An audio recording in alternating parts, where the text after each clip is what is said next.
नमस्कार, बहुत स्वागत आपका। आप देख रहे हैं द न्यूज, आपके साथ मैं सृष्टि मिश्रा। देखिए, लोकसभा चुनाव में चौथे चरण का मतदान हो चुका है, केवल 3 फेजेस बचे हुए हैं। इसी बीच बाराबंकी और रायबरेली में गरजे सीएम योगी। और बता दें आपको, लगातार योगी आदित्यनाथ अपने धुआंधार भाषणों के लिए जाने जाते हैं। रायबरेली, बांदा और यहाँ पर बाराबंकी पहुंचे। उन्होंने कांग्रेस के राहुल गांधी और प्रियंका गांधी वाड्रा को कहा एनआरआई हैं ये लोग क्या समझेंगे। और बता दें आपको, इसी बीच उन्होंने पाकिस्तान का जिक्र करते हुए कहा कि न जाने राहुल गांधी का पाकिस्तान से क्या है संबंध। दर्शकों, आपको बता दें, पाकिस्तान का प्रेम जो उमड़ा है और जो इसी पर बीजेपी ने मुद्दा बनाया है, इसको लेकर अब लगातार अपने भाषणों में पीएम मोदी और सीएम योगी इस बात का हवाला दे रहे हैं। कह रहे हैं सीएम योगी तो, और भी देखिए किस तरीके से उन्होंने निशाना साधा। कह रहे हैं कि हमारे एटम बम फ्रीज में रखने के लिए नहीं है, ये नया भारत है, किसी को छेड़ता नहीं है, लेकिन अगर कोई हमें छेड़े तो उसको छोड़ेगा नहीं। इसके साथ में आपको बता दूं, कांग्रेस के मैनिफेस्टो को उन्होंने न्याय पत्र नाम नहीं दिया, कहा अन्याय पत्र है।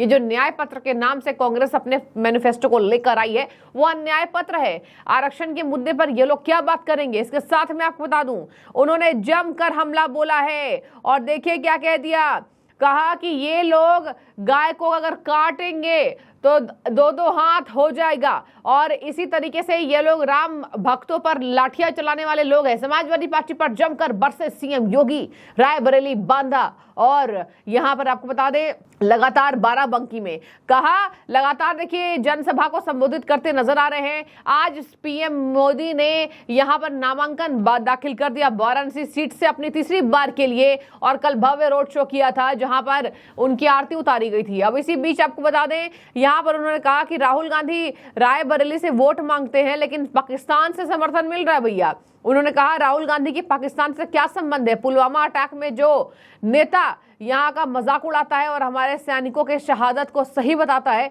वो नेता राहुल गांधी का समर्थन करता है। इनका क्या प्रेम है पाकिस्तान से।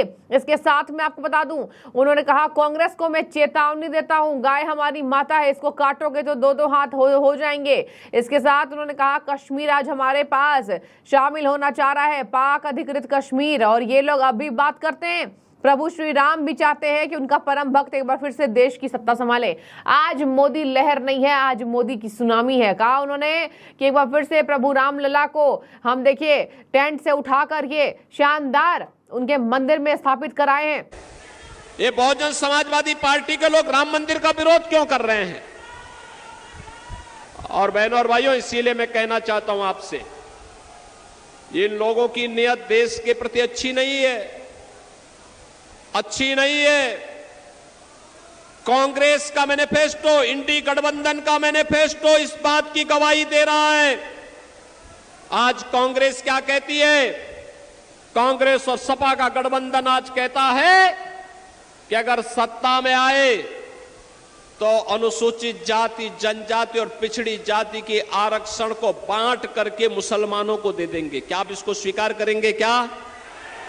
क्या इसको स्वीकार करेंगे? क्या कांग्रेस ने यूपीए सरकार के समय इस प्रकार की शरारत करने का प्रयास किया था, जब उसने जस्टिस रंगनाथ के नेतृत्व में और जस्टिस राजेंद्र सच्चर के नेतृत्व में कमेटी गठित करके ये प्रयास किया था, तब भारतीय जनता पार्टी और एनडीए ने विरोध किया था और कहा था, बाबा साहब भीमराव अंबेडकर ने कहा है कि धर्म के आधार पर आरक्षण नहीं हो सकता, तो इसलिए भारत के अंदर मुसलमानों को आरक्षण नहीं लेने देंगे। तब अनुसूचित जाति, जनजाति और पिछड़ी जाति का आरक्षण बच पाया था। बहनों और भाइयों, ये कांग्रेस और सपा के लोग फिर से वही षड्यंत्र करने में लिप्त हैं। इन्होंने अपने घोषणा पत्र में दूसरी बात कही, कहा कि सत्ता में आएंगे, एक झटके में गरीबी मिटा देंगे। राहुल गांधी को इतनी बुद्धि कहां से आ गई, मैं तो ये नहीं समझ पाया। कहते एक झटके में मिटा देंगे। कहां से एक झटके में आप मिटाएंगे? तो अब वो कहते हैं कि हम संपत्ति सर्वे करवाएंगे, यानी आपकी संपत्ति का कांग्रेस और सपा के लोग सर्वे करवाएंगे। सर्वे करवाने के बाद फिर वे आपकी संपत्ति को एक विरासत टैक्स लगाएंगे। विरासत टैक्स का मतलब जितनी प्रॉपर्टी आपकी है, इस प्रॉपर्टी में से आधा सपा और कांग्रेस के गुंडे हड़प लेंगे और आपको कहेंगे कि ये हमने विरासत टैक्स आप पे लगाया है। क्या आप इसको स्वीकार करेंगे क्या? अरे आपके पूर्वजों की कमाई, बाप दादों की कमाई, और एक कांग्रेस और सपा के गुंडे कहां से उसमें डकैती डालने के लिए आ जाएंगे? क्या आप इनको छूट देंगे क्या? क्या छूट देंगे क्या? लेकिन ये करना चाहते हैं। और तीसरा कार्य करना चाहते हैं।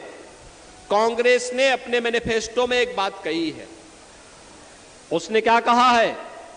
कहा है अगर कांग्रेस सत्ता में आती है, कांग्रेस का इंडी गठबंधन, समाजवादी पार्टी, लालू और ये सभी लोग अगर सत्ता में आते हैं तो उन्होंने कहा है कि वह अल्पसंख्यकों की रुचि के अनुसार खान पान की स्वतंत्रता देंगे। बहनों और भाइयों, जो बहुसंख्यक खाता है वही अल्पसंख्यक भी खाता है। रोटी वह भी, ये भी खाता है, वो भी खाता है। चावल ये भी खाता होगा, वो भी खाता होगा। पकवान अलग अलग सब लोग एक साथ खाते हैं। एक जगह मतभेद होता है और मतभेद होता है भारत का बहुसंख्यक समाज गौमांस नहीं खाता है, लेकिन मुसलमान गौमांस जबरदस्ती खाने का प्रयास करता है। क्या आप कांग्रेस को गौ हत्या करने की छूट देंगे क्या? क्या छूट देंगे क्या? अरे राम मंदिर से जो पुण्य कमाया है यह भी चला जाएगा अगर गौ हत्या होगी तो। और इसलिए पाप को कांग्रेस और सपा को करने की छूट नहीं देंगे। सहमत हैं? आज तो अयोध्या में राम मंदिर का निर्माण हो गया ना। यहां से कितने लोग अयोध्या गए थे? वाह भाई, पूरा नरेनी जा चुका है। लेकिन बाकी जो बचे हैं, मैं आर.के. पटेल जी को भी, श्रीमती ओम मणि वर्मा जी को भी और श्री प्रकाश द्विवेदी से भी कहूंगा, बाकी लोगों को चुनाव के बाद एक बार अयोध्या दर्शन जरूर करवा के लेके आ जाइए। बहनों और भाइयों, आज अयोध्या जाएंगे ना, आज अयोध्या जाकर के देखेंगे तो आपको लगेगा कि प्रभु राम के समय की अयोध्या साक्षात आ गई है। कितनी अच्छी सही चमक गई है अयोध्या। अब एक तरफ राम भक्त है, दूसरी तरफ रामद्रोही हैं। एक तरफ विकास के कार्य कराने वाले लोग हैं और दूसरी तरफ विकास में रोड़ा अटकाने वाले लोग हैं। एक तरफ गरीब कल्याणकारी वाली भाजपा है और दूसरी तरफ गरीबों के हकों पर डकैती डालने वाली सपा और कांग्रेस और बसपा है। और इसीलिए मैं आपसे कहने के लिए आया हूं, ये राम भक्तों पर गोली चलाने वाले इन रामद्रोहियों को कतई सत्ता नहीं सौंपनी चाहिए।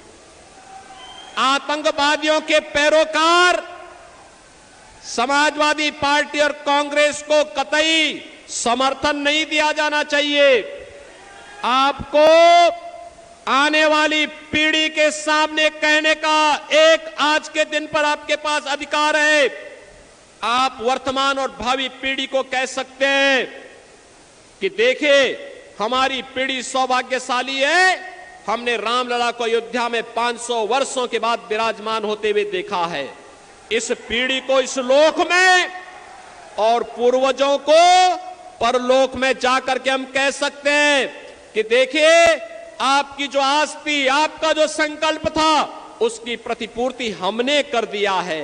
बहनों और भाइयों, यह संकल्प और ये पुण्य जो आपके साथ जुड़ा है, अगर हमारे वोट से गौ हत्या होती है, हमारे वोट के कारण देश की सुरक्षा में आंच आती है, हमारे वोट के कारण अगर देश में जाति और वर्ग संघर्ष की स्थिति पैदा होती है, तो बहनों और भाइयों, आने वाली पीढ़ी कभी हमें माफ नहीं करेगी। और आज तो ये नए भारत का नया उत्तर प्रदेश है।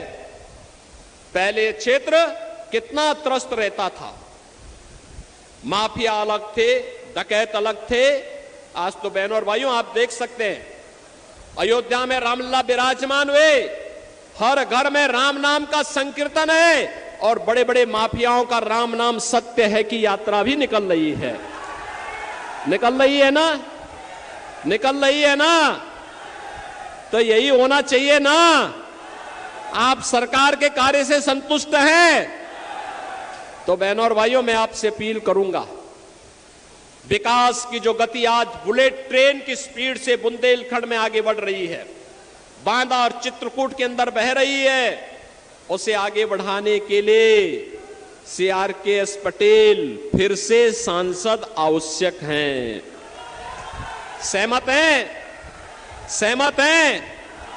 आपसे मेरी अपील है, जिन लोगों ने राम मंदिर का विरोध किया, जो लोग आतंकवाद के समर्थक हैं, जो लोग गरीबों के हकों पर डकैती डाल रहे हैं, जिन लोगों ने बुंदेलखंड को पेयजल के लिए तरसाया था, जिन लोगों ने यहां के खेतों को सूखा रहने के लिए मजबूर किया था, जिन लोगों ने यहां के युवकों के भविष्य के साथ खिलवाड़ किया था, जैसे उन्होंने आपको प्रताड़ित किया, ऐसे इनको वोट के लिए तरसाने का काम आप करेंगे करेंगे।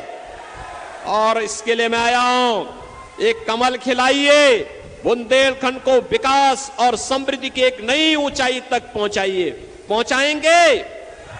पहुंचाएंगे तो फिर मेरे साथ आप बोलेंगे, भारत माता की, भारत माता की, भारत माता की जय श्री राम। और इसी बीच पूरे देश में राम मंदिर के बाद एक अलग सी लहर है, और अब तो मोदी की लहर नहीं है, अब मोदी जी की सुनामी आ गई है पूरे देश में। ये कहा है मुख्यमंत्री ने कहा देश के 10 राज्यों में 96 सीटों पर मतदान हुआ, इसको लेकर काफी उत्साह था। इसके साथ उन्होंने बोला, रायबरेली जिसका समर्थन नहीं करेगा, जिसका पाकिस्तान ने कर दिया। यानी रायबरेली में जब वो गए तो कहा रायबरेली उनका समर्थन नहीं करेगा जिसका पाकिस्तान समर्थन करता है, यानी कि पीएम बैच, यानी कि राहुल गांधी का समर्थन पाकिस्तान करता है तो रायबरेली नहीं करेगा। सीएम योगी ने निशाना साधा, राहुल गांधी और प्रियंका गांधी एनआरआई हैं। उन्होंने कांग्रेस के न्याय पत्र को अन्याय करार दिया और कहा देश धार्मिक आधार पर आरक्षण को मंजूर नहीं कर सकता है। और उन्होंने बोला 2010 में जब यूपीए की सरकार थी, कांग्रेस की सरकार थी, तब इन्होंने यानी राहुल गांधी ने अमेरिका के एक अधिकारी से कहा था कि मुझे भारत के अंदर ISI से डर नहीं है, मुस्लिम कट्टरपंथियों से डर नहीं है, आतंकवादियों से डर नहीं है, मुझे तो भारत के अंदर हिंदुओं से डर है। ये देखिए राहुल गांधी के बयान, सीएम योगी ने याद दिलाया है कि मुस्लिम कट्टरपंथियों को डर नहीं है, हिंदुओं से डर है।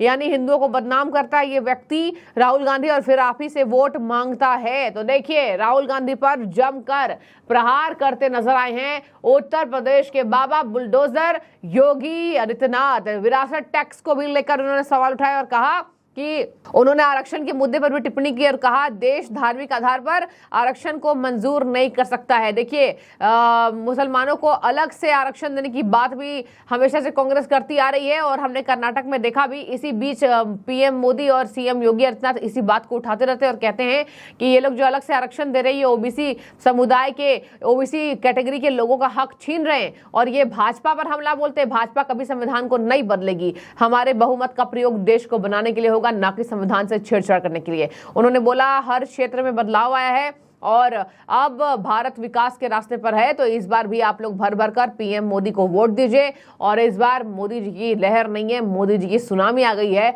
भारत की जनता एक बार फिर से तीसरी बार उनको प्रधानमंत्री के तख्ते पर बिठाने का काम करेगी। और इसी के साथ सीएम योगी ने यहाँ पर भाषणों में जमकर कांग्रेस और समाजवादी पार्टी पर निशाना साधा और कहा कि इन लोगों का काम यही था, केवल धर्म के आधार पर राजनीति करने का और अलग से एक विशेष समुदाय को वोट बैंक की तरह यूज करने का। तो आपकी जो भी राय हो इस खबर से जरूर हमें कमेंट करके बताइएगा कि एटम बम फ्रिज में रखने के लिए नहीं है, एटम बम यूज करने के लिए है, और ये भारत है नया, कोई छेड़ेगा तो छोड़ेंगे नहीं। और राहुल गांधी के लिए उन्होंने कहा कि रायबरेली में आप उनका वोट मत दीजिए जिसका समर्थन पाकिस्तान करता है। तो आपकी क्या राय है जरूर रखिएगा। शुक्रिया।